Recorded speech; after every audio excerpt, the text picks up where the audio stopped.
मेरा नाम सलोनी है और मेरी उम्र 35 साल है। मैं शहर में रहती हूँ। मेरे पति एक बिजनेसमैन है। मेरी एक बेटी है जिसका नाम रचना है। उसकी उम्र 20 साल है। मैंने उसकी शादी 4 महीने पहले एक अच्छे नौजवान लड़के से करा दी थी। लड़का नौकरी करता था, अच्छा कमाता था और अच्छे स्वभाव का भी था, तो मैं उसकी शादी अपनी लड़की से करवा दी।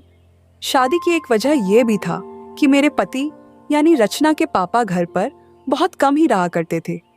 वो बिजनेस के सिलसिले में ज्यादा बाहर ही रहते थे। घर में सिर्फ हम माँ बेटे दोनों अकेले ही रहा करती थी। मैं सरकारी स्कूल की टीचर हूँ और मेरी बेटी भी बैंक में जॉब करती है। मुझे मेरी बेटी के लिए ऐसा लड़का चाहिए था जो मेरी बेटी के साथ मेरे घर पर ही रहे, घर जमाई बनकर, क्योंकि मेरी एक ही बेटी थी और मैं नहीं चाहती थी कि वो भी अपने ससुराल जाकर रहने लगे। जब मैं अपनी बेटी का रिश्ता ढूंढ रही थी तो मुझे किसी ने बताया कि एक लड़का मेरी नज़र में है जो बहुत अच्छा खासा कमाता है और अच्छी नौकरी भी करता है, दिखने में भी बहुत अच्छा है और अकेला ही रहता है। उस लड़के का कोई भी नहीं है। तो मुझे अच्छा लगा, इससे बढ़िया और कुछ भी नहीं हो सकता जिसका परिवार ही नहीं है। वह आराम से हमारे घर पर मेरी बेटी के साथ रह सकता है। मैंने बिना देरी किए मेरी बेटी रचना और उस लड़के की शादी करवा दी। मेरे दामाद का नाम संदीप था।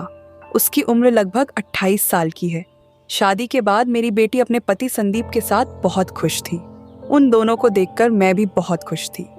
मैं स्कूल में पढ़ाकर शाम को जब घर आती थी तो मेरी बेटी और दामाद जी दोनों अपना अपना काम करके घर पर आ जाते थे। हम तीनों बहुत अच्छे और खुशी खुशी रह रहे थे। अब मेरा घर पूरा भरा भरा था। अब किसी चीज की हमें कोई भी कमी नहीं थी। धीरे धीरे कुछ महीने बीत गए और हम तीनों आपस में एकदम घुल मिल गए थे। संदीप मेरा दामाद मेरी हर बात मानता था।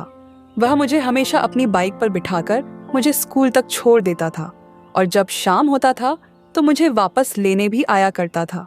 हम तीनों संडे के दिन मार्केट शॉपिंग करने ने या फिर डिनर करने हम तीनों जाया करते थे और बहुत मस्ती मजे किया करते थे।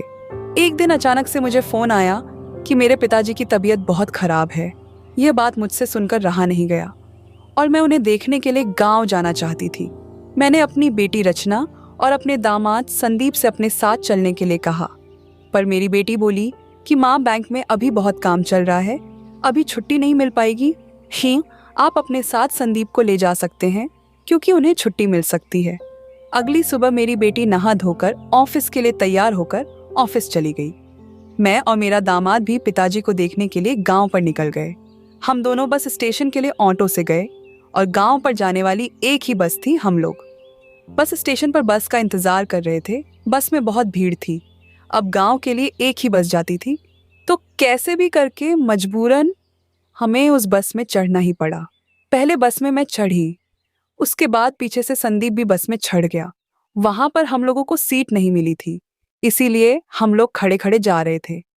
थोड़ी देर बाद बस ऐसे ही चलती रही और फिर दूसरे बस स्टॉप पर रुकी तो वहां पर भी ज्यादा लोग बस में चढ़ गए। बस में बहुत ज्यादा भीड़ भाड़ हो गई थी, पर कैसे भी करके गांव तो जाना ही था। बस फिर से चल पड़ा। 5 मिनट बाद मुझे लगा कि मेरे पीछे कोई धक्का दे रहा है। मैं पीछे मुड़कर देखी तो वह संदीप था। खैर, काफी दिक्कत का सामना करके हम लोग अपने गांव पहुंच गए हैं। वहां पहुंचने के बाद मैं अपने पिताजी से मिली और अपने भैया भाभी से भी मिली। हम सब मिलकर बहुत देर तक आपस में बातें भी किए। फिर अगली सुबह मैं अपने घर के लिए वापस निकल गई। जनवरी का महीना था और ठंड बहुत ज्यादा बढ़ गया था। मैं और संदीप दोनों फिर से उस बस में भीड़ भाड़ का सामना करते हुए अपने घर पहुंच गए। जनवरी में बहुत ज्यादा ही ठंड बढ़ गया था।